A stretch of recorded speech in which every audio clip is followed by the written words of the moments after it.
Bonjour à tous, bienvenue dans votre magazine Entrepreneur.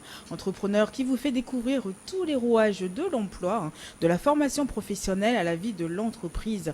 Entrepreneur donne également la parole à ceux qui ont réussi pour booster ceux qui se cherchent encore. L'échec du bac reste dur à encaisser, les résultats tombent et on se rend compte que voilà, on n'a pas été à la hauteur. Que faut-il faire lorsqu'on n'a pas obtenu son diplôme? Faut-il s'engager à le repasser? Donc nous allons en parler dans un instant avec deux messieurs. Monsieur Kwame Bonin, qui est interprète et traducteur bilingue, coach scolaire et homme d'affaires togolais. Il dirige le cabinet Kwame Vix, promoteur de l'incubateur scolaire d'ITRI, directeur exécutif de l'association des coachs et métiers assimilés du Togo, qui s'appelle l'ACMA Togo.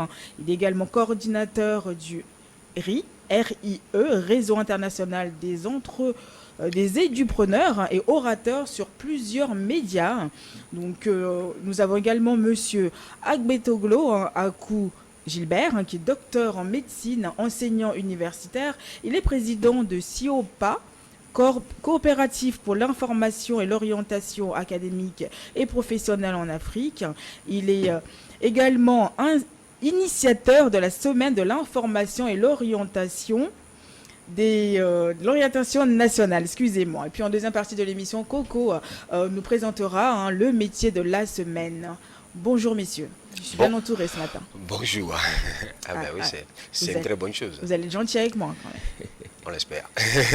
On espère. Coco, voyons. On espère. C'est toi et moi. Bah oui. Ah oui, contre eux, non. Toujours. Ah oui. Non, mais solidarité masculine. Comment ça va, monsieur Bonin? Vivant et béni je suis. Amen, Ravi d'être encore sur ce plateau. Ouais, Merci pour l'invitation. On a tellement de choses à se dire qu'on ne se lâche plus. Ah ben oui. Bonjour monsieur Agbetoglo, bienvenue, ça y est, vous avez intégré la famille. Merci, un honneur et un plaisir pour moi d'intégrer cette famille. Voilà, gentille famille. Ouais. Donc on va commencer par vous, monsieur Agbetoglo. Coucou mon ami, bien sûr. Bah oui. Voilà, pour ceux qui ne vous connaissent pas, donc on va parler un petit peu. Donc vous êtes médecin, c'est ça? C'est ça. Médecin et puis également enseignant à l'université.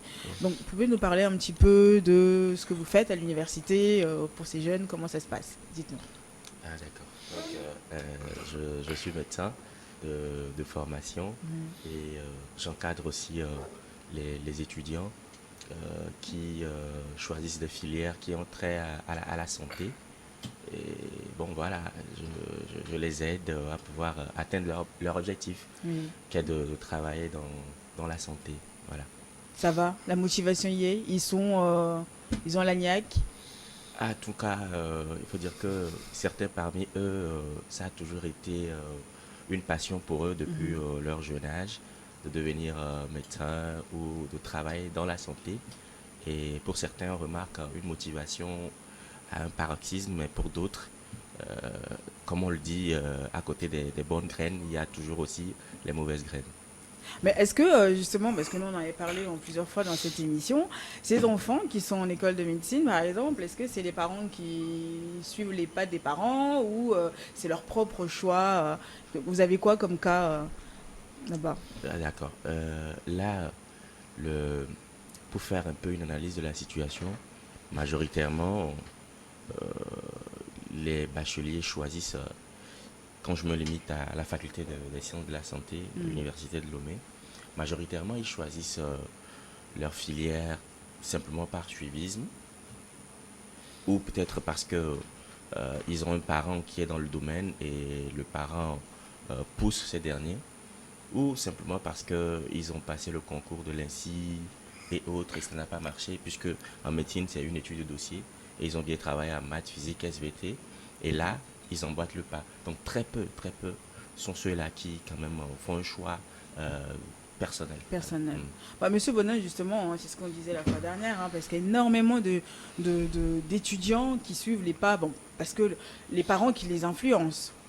Ah, c'est Parce que clair. quand il parle de majoritairement de ce jeune-là qui suivent un peu les pas des parents, c'est compliqué. Lâchez prise les parents, s'il vous plaît. Lâcher prise les parents. Vous savez, je dis toujours qu'il n'y a aucun parent sur Terre qui veut le mal de son enfant. Tous les parents, à la base, sont remplis de bonnes intentions, agissent avec les meilleures intentions du monde et ont les rêves les plus positifs, les plus constructifs, les plus optimistes pour leurs enfants.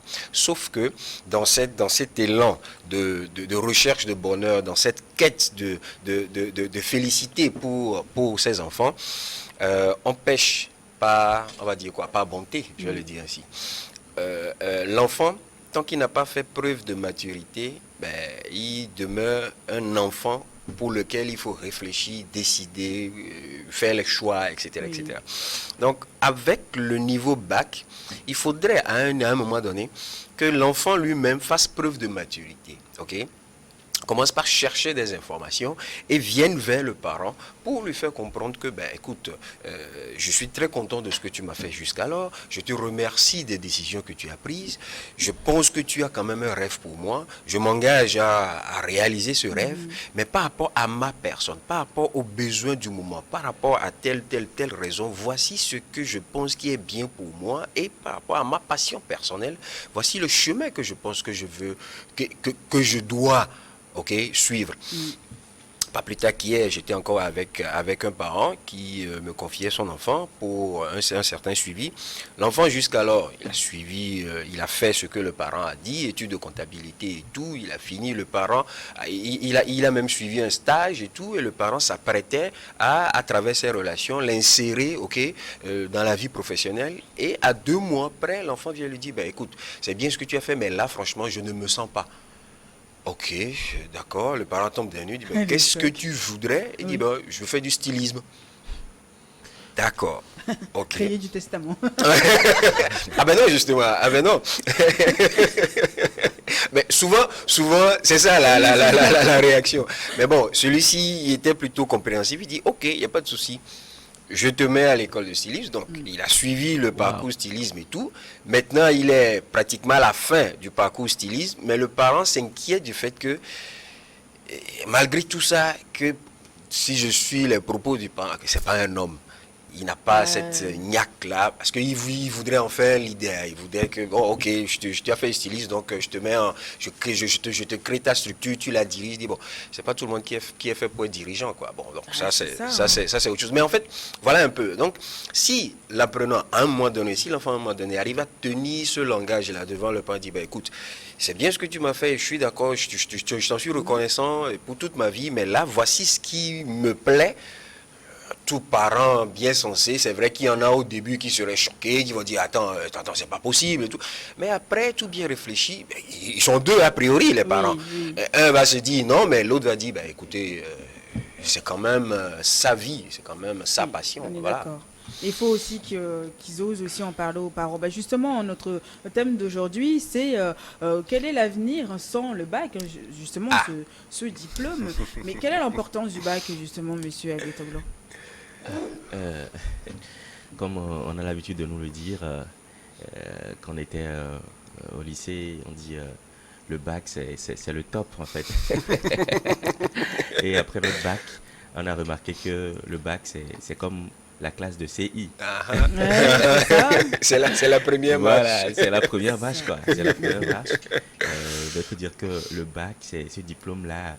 C'est le premier diplôme. Je veux dire que c'est ce diplôme-là qui ouvre les portes quand même à une étude supérieure.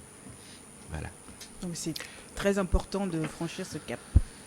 Il y a quelques années, c'était pas le bac. Nos parents avaient commencé par travailler avec le CEP. Et puis après, ceux qui ont suivi ont fait avec le BEP. Maintenant, aujourd'hui, on a même dépassé le bac. Bien sûr. Le bac, ce n'est qu'élémentaire.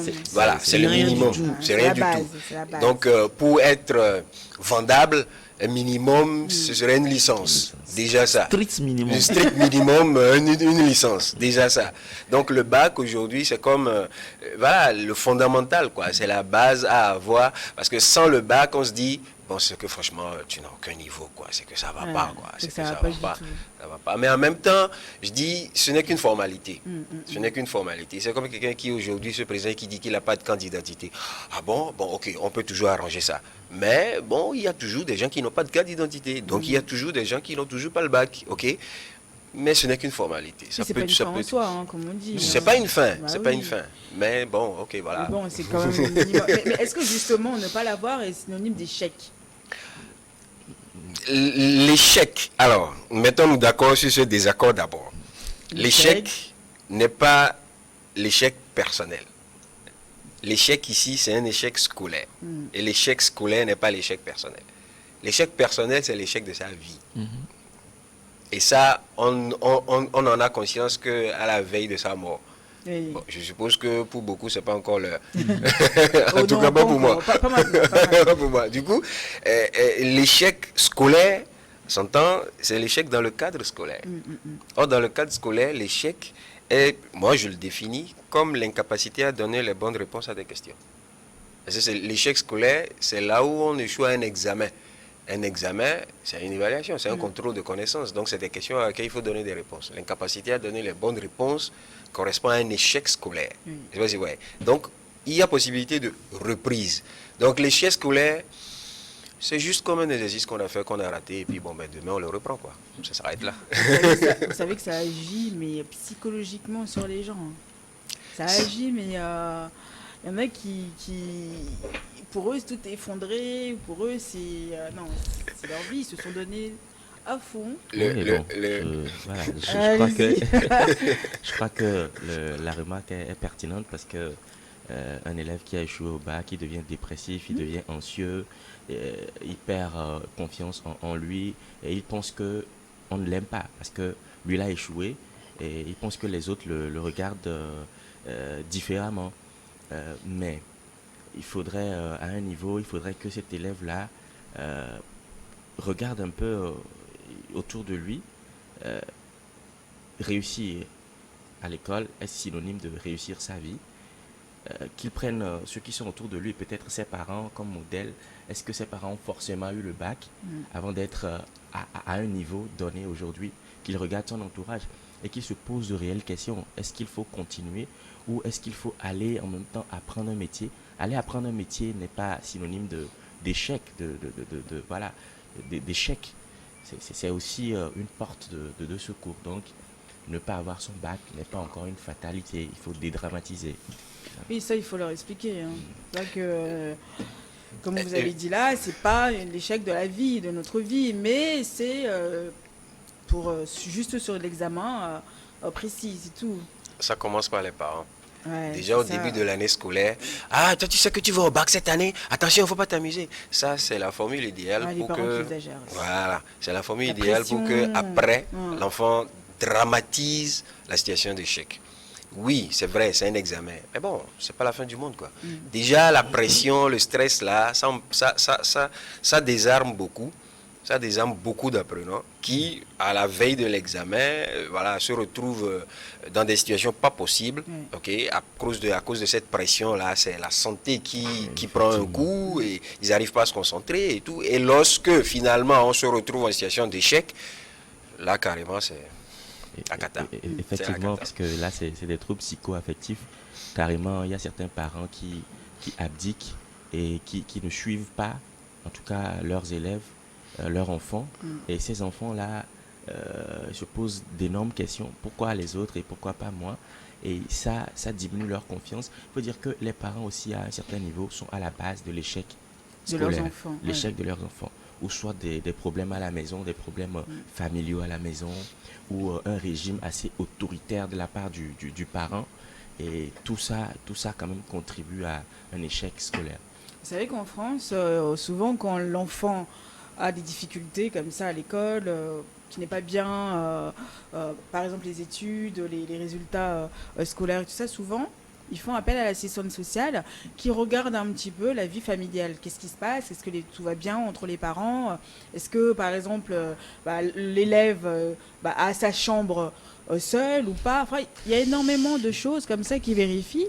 Et ça, ça permet de savoir si le milieu familial il est pour quelque chose ou pas. Énormément de choses. Nous aussi, on a ça ici. Quand ça ne va pas, on va prier. Dieu fera. Énormément de choses à évaluer. Ouais, Il faut aussi évaluer est-ce que l'enfant n'a pas une pathologie sous-jacente qui fait qu'il n'arrive pas à être concentré. Il faut évaluer tout ça. Est-ce qu'il mange bien? Oui. Ça aussi, c'est un facteur très important. L'enfant ne mange pas bien. C'est normal que la performance ne soit pas à un niveau. C'est ça. Voilà, où il mange mal. Voilà. Comment il apprend ses leçons. Voilà. Il y a tout ça Voilà, qu'il faut voir. c'est ça, les facteurs socio-économiques, les facteurs psycho-affectifs, il y a tout ça qui entre en jeu. Est-ce qu'il donne encore les résultats il faut appel devant tout le monde Ça aussi, c'est pas bon. Hein. Oh, ça, bon, c'est pas Premier, si grave. C'est pas si Monsieur grave Godard, que ça. deuxième. Ah, t'arrives à C'est la pas si grave fin. que ça. Si, c'est grave. Parce que surtout que... Ça se fait toujours, hein. Ça se fait Oui, toujours. mais je crois c'est que pas- en c'est fait, pas si grave derrière, que il y ça. a une culture de Ça l'excellence. se fait toujours. Je crois C'est que pas bon. en fait, derrière, il y a une culture de l'excellence qui est Oui, recherchée. mais quand quand même, t'es c'est pas premier, bon, ça va. Quand t'es dans les 5 ou 10 premiers, ça va. Mais quand ça descend encore plus bas, là, ça va pas. Il y a un élève quand on distribue les copies, il est toujours le dernier à recevoir sa copie. Et un jour, on n'a pas appelé, l'enseignant n'a pas appelé son nom. Toute la salle a crié, voilà, a appelé son nom parce que c'est lui qui est appelé en dernière position et c'est lui qui reçoit toujours la faible note. Et Et là, ce jour-là, c'est non. Il a eu la bonne voilà, note. voilà. Et ça, Non, mais comme ça, moi, je trouve que c'est choquant. Parce que quand t'arrives vraiment, t'entends pas ton nom, tu n'entends pas. T'arrives dans les 50, t'entends pas. Non, C'est que c'est un des épisodes les plus marquants Ouais. dans la vie, on va dire dans la vie d'un apprenant. Et c'est un de ces souvenirs qu'on a et qui nous prépare quand même à vivre des situations de stress. Si tu as été, Ah, mais si c'est tu as ça. vécu. Mais ça blesse des Ah, ça fois. blesse. Ça Euh, stresse. que- Les que gens ça- tombent en syncope. Bon, ceux qui tombent un peu partout là, c'est bien. Mais après, ils savent, enfin, c'est de déjà frapper quoi. Oui, Ils savent mais comment ça se passe et puis après on ne tombe plus. J'aurais pas aimé être dans cette situation. Ben, si Qu'on tu, prononce si mon tu, nom comme si tu as ça. déjà vu, si tu as déjà vécu ça, Ouais, quelle que j'ai soit la jamais situation vécu. dans laquelle tu te retrouves, après, tu dis bon, ok, bon, allez, La allez-y vie quoi. continue. Ben voilà, allez-y quoi, c'est bon. je crois C'est un que- bon entraînement. Je crois que les enseignants en sont pour quelque chose parce que il revient normalement à l'enseignant de tenir le bâton et puis la carotte, de montrer à l'enfant que, en fait, de motiver, voilà, c'est le mot exact. De Avec le motiver. bâton. Non, pas forcément avec le bâton, mais après la séance de chauffage, Oui. après avoir chauffé l'enfant, qu'il motive l'enfant pour que l'enfant prenne conscience, en fait, que si on l'appelle en dernière position ou s'il n'a pas une forte note, il n'est pas différent des autres. Il a une seule tête. Celui-là aussi qui est le premier aussi a une seule tête. Donc, Ouais. il peut aussi faire pareil. Et donc, il revient à l'enseignant de motiver c'est cet élève-là. Mais C'est bon, la ce n'est pas ce torture. qui est remarqué. Bon, on va marquer un temps de pause. On revient juste après le journal. Reste avec nous.